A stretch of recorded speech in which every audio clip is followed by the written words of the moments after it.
Hola, estimados amigas y amigos. Hoy, en Historia en Breve y con motivo de la conmemoración del 164 aniversario de la promulgación de la Constitución de 1857 y el 104 aniversario de la promulgación de la Constitución de 1917, daremos una reseña sobre los procesos que la nación vivió para lograr construir estos documentos y sus principios que regulan la vida de los mexicanos.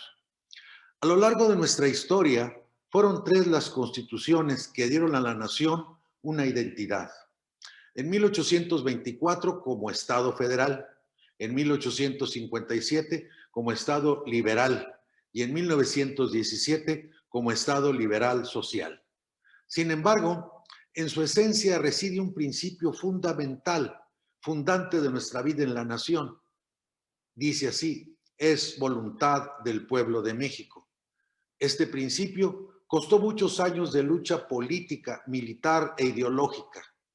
Esto significa que la soberanía reside esencial y originalmente en el pueblo. Todo poder público dimana del pueblo y se instituye para su beneficio. El pueblo tiene en todo tiempo el inalienable derecho de alterar o modificar la forma de gobierno.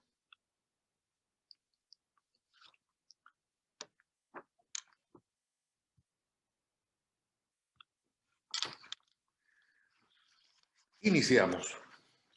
Tras la invasión de España por Napoleón Bonaparte en 1808, el Imperio Español entró en crisis, lo que obligó a los representantes de España a formar juntas de gobierno con el propósito de rescatar la soberanía española y organizar grupos de resistencia contra los invasores franceses. Estas juntas de gobierno se integraron en una Junta Suprema Central Gobernativa del Reino. La Junta promulgó la Constitución de Cádiz el 19 de marzo de 1812. Fue publicada en la Nueva España con el título de Constitución Política de la Monarquía Española, el 30 de septiembre de 1812. Su vigencia fue diversa en virtud de que varias colonias se mantenían en insurgencia, así que pudo aplicarse de manera parcial entre 1812 y 1814 y de 1820 a 1824, en el Virreinato de la Nueva España y el México independiente. Esta constitución incluyó principios liberales y democráticos y atacó al absolutismo. Su promulgación en la Nueva España aceleró la desaparición de las estructuras políticas y sociales del antiguo régimen. En este congreso, por cierto, participó Miguel Ramos Arizpe, un coahuilense denominado padre del federalismo. Estos son los primeros antecedentes que nos conducirán a la Constitución de 1824. El hecho de la invasión a España trajo como consecuencia la abdicación de Carlos IV y su hijo Fernando VII, por lo que los sectores de la Nueva España se dividieron entre los que deseaban la independencia y quienes esperaban el regreso de los reyes de España. Se realizaron reuniones y se formaron agrupaciones que buscaban la independencia mediante conspiraciones. En este clima de tensión, Miguel Hidalgo y Costilla e Ignacio Allende iniciaron el movimiento de independencia en septiembre de 1810.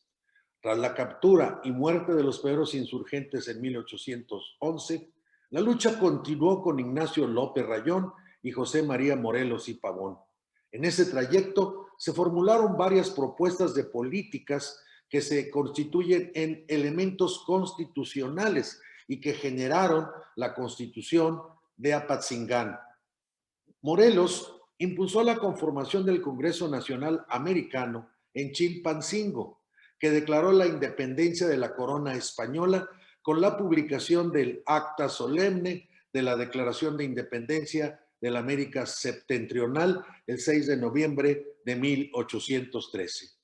En octubre de 1814, los integrantes del llamado Supremo Congreso Nacional o Congreso de Chilpancingo promulgaron la Constitución de Apatzingán, fundamentada en los principios establecidos en los sentimientos de la nación de Morelos. Su nombre oficial es Decreto Constitucional para la Libertad de la América Mexicana y fue publicado el 22 de octubre de 1814. Estos son los primeros antecedentes que constituyen la simiente de las constituciones que sí se aplicaron. La guerra de independencia finalmente concluyó con la firma del Plan de Iguala o Plan de Independencia de la América Septentrional el 24 de febrero de 1821. El plan fue proclamado por Agustín de Iturbide. Este plan se originó en un acuerdo entre los ejércitos insurgentes, comandado por Vicente Guerrero, y el realista que dirigía Agustín de Iturbide. Ambos comandantes conformaron lo que se llamó el Ejército Trigarante. La idea era establecer un gobierno monárquico autónomo de España. Los tratados de Córdoba constituyen el elemento en el cual se pacta la independencia de la Nueva España del Imperio Español. La firma se realizó en la ciudad de Córdoba, Veracruz, el 24 de agosto de 1821. Los firmantes fueron el virrey Juan O'Donojú y Agustín de Iturbide, quien era el comandante del ejército trigarante. Por este tratado se disponía el retiro de las tropas españolas de la Ciudad de México y la integración de una junta provisional gubernativa. El 27 de septiembre entró el ejército trigarante a la Ciudad de México, lo que señala simbólicamente la consumación de la independencia. Al frente del ejército estaban Agustín de Iturbide y Vicente Guerrero. De acuerdo con estos tratados, se integró una junta provisional gubernativa que promulgó el Acta de Independencia del Imperio Mexicano el 28 de septiembre de 1821. La junta nombró una regencia para organizar las bases constitucionales para redactar la constitución del nuevo Imperio Mexicano. El 24 de febrero de 1822 se instaló el primer Congreso Constituyente en el Templo de San Pedro y San Pablo de la Ciudad de México. El 18 de mayo siguiente, Agustín de Iturbide asumió el trono del primer Imperio de México. Fue un imperio efímero. Sin embargo, el Congreso Constituyente fue disuelto en octubre y Agustín de Iturbide instaló una Junta Nacional Instituyente que elaboró un proyecto de reglamento político del gobierno del Imperio Mexicano que no llegó a publicarse. A finales de 1822, la oposición contra el Imperio Mexicano se manifestó de una forma tremenda. Iturbide entonces ordenó la reunión de los representantes nacionales que habían sido destituidos. Esta nueva asamblea inició sesiones el 7 de febrero de 1823 y con ello, en esa fecha, se dio fin al primer gobierno monárquico de México justamente el 20 de marzo.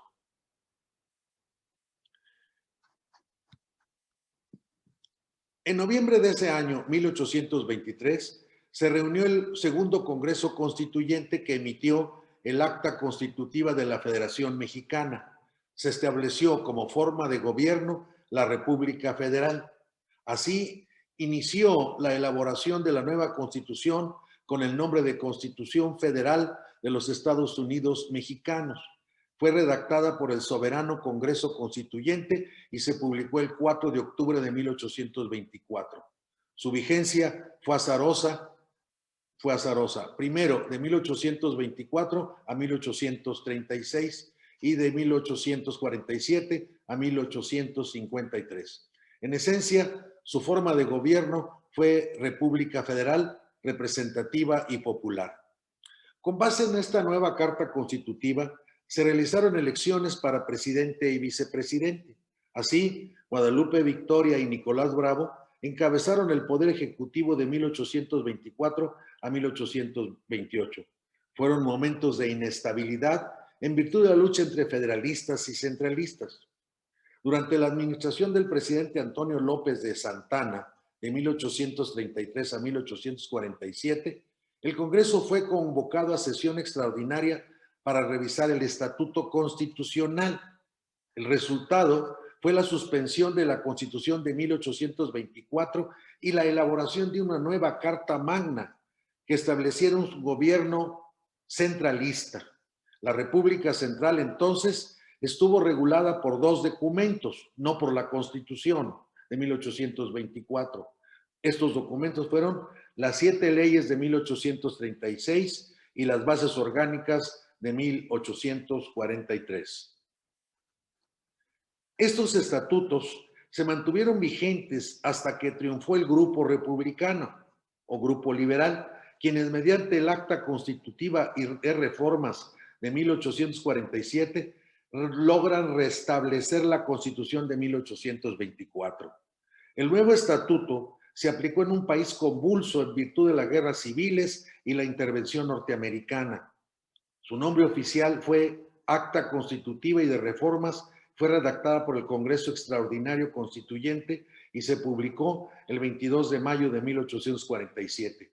Su vigencia culminó en 1857. Restablecía el gobierno federal con el nombre de República Representativa Popular Federal. La crisis que siguió a la guerra contra Estados Unidos permitió que los conservadores asumieran el poder con Antonio López de Santana a la cabeza. Apoyado en las bases para la administración de la República hasta la promulgación de la Constitución, publicadas en abril de 1853, le dieron poderes al dictador Santana. Como resultado de esa imposición, en 1854 surgió un movimiento que desconoció al gobierno de Santana y convocó a la instalación de un Congreso extraordinario para restablecer la República Federal. En 1855, Santana dejó el poder gracias al Plan de Ayutla, promulgado por Juan Álvarez e Ignacio Comonfort. Ambos encabezaron un gobierno integrado por liberales y conservadores. A finales de 1856 convocaron elecciones para un nuevo Congreso Constituyente. Mientras tanto, y con la intención de hacer efectivas las garantías individuales y reducir el poder del clero, expidieron varias disposiciones legales. Estas leyes se plasmarían en la Constitución Federal de los Estados Unidos Mexicanos, redactada por el Congreso General Constituyente y que fue publicado el 5 de febrero de 1857. Esta Constitución está organizada en 8 títulos que integran 128 artículos. En ella se establece como forma de gobierno una república representativa, democrática y federal. Pero la nueva Constitución reavivó los conflictos entre los grupos de liberales y conservadores. Esto fue el inicio de una nueva guerra civil conocida como Guerra de Reforma de 1858 a 1861, en el que se enfrentaron el gobierno liberal encabezado por Benito Juárez como presidente interino y el bando conservador comandado por los generales Félix Zuloaga y Miguel Miramón. Lograron triunfar los liberales, pero el gobierno de Benito Juárez tuvo que enfrentar serios problemas.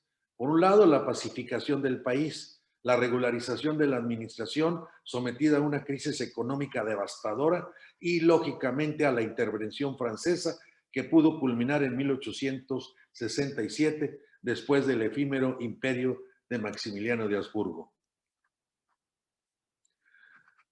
Tras la muerte de Juárez, Lerdo de Tejada le sucedió en el cargo. Sin embargo, Porfirio Díaz lanzó en su contra el plan de Tuxtepec, por el que asumió la presidencia en 1876.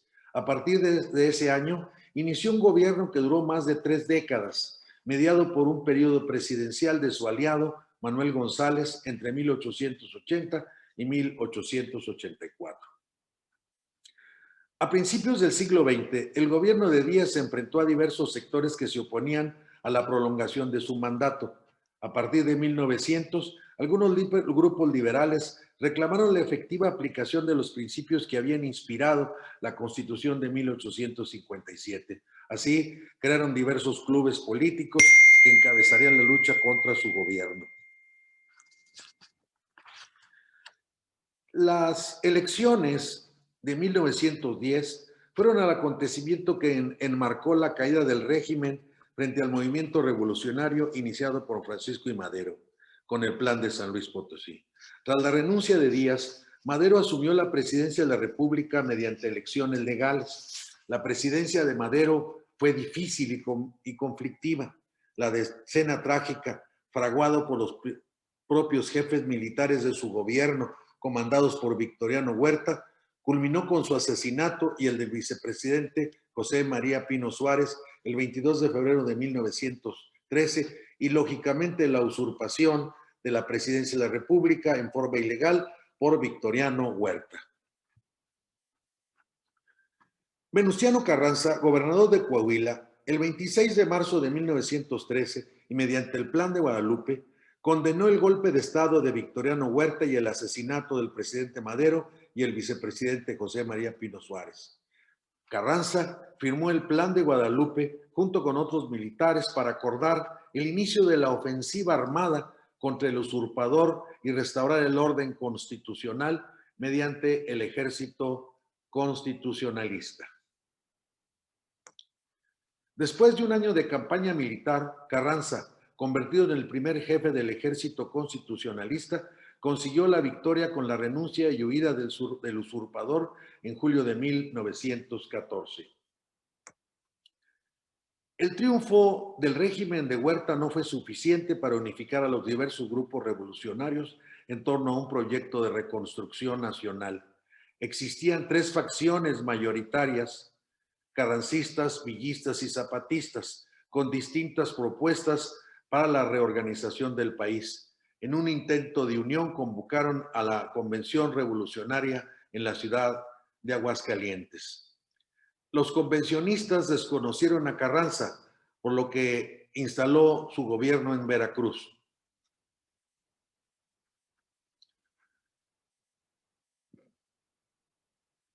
Desde Veracruz dio a conocer Carranza su programa de reformas para institucionalizar la revolución.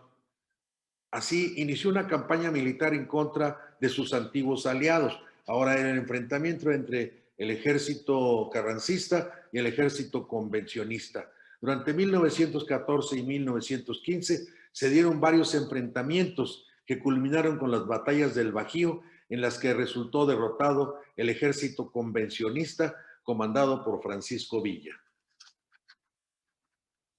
Carranza, para lograr su propósito de restaurar la legalidad, modificó el Plan de Guadalupe, lo adicionó y anunció un programa de reformas que atenderían las demandas de muchos grupos que estaban en armas. Expidió también algunas leyes secundarias para la efectiva aplicación de la Constitución de 1857. A principios de 1916, Carranza estuvo en la Ciudad de México para organizar su gobierno, establecer las bases para la institucionalización del movimiento revolucionario y restablecer el orden constitucional. Un primer paso fue la convocatoria para elegir a los diputados que integrarían el Congreso Constituyente. Esta convocatoria se publicó el 19 de septiembre de 1916. Las sesiones iniciaron el 1 de diciembre. El Congreso Constituyente se instaló en el Teatro de la República de Querétaro y estuvo integrado por 151 diputados, quienes concluyeron sus deliberaciones el 31 de enero de 1917. El 5 de febrero de 1917 fue promulgada la Constitución Política de los Estados Unidos Mexicanos, que reforma la del 5 de febrero de 1857. La redacción de la misma fue realizada por el Cuarto Congreso Constituyente. Así, se estableció la República Representativa Democrática Federal con 136 artículos agrupados en 7 títulos y 16 artículos transitorios. Entró en vigor el 1 de mayo de 1917. Carranza, sustentado en la legalidad constitucional, tomó posesión como presidente de la República después de participar y ganar las elecciones. Como hemos visto, el principio rector de nuestra historia constitucional es voluntad del pueblo de México. Costó muchas vidas, muchos proyectos y toda una lucha ideológica y política en aras de construir un país de leyes y principios que ahora disfrutamos. Muchas gracias.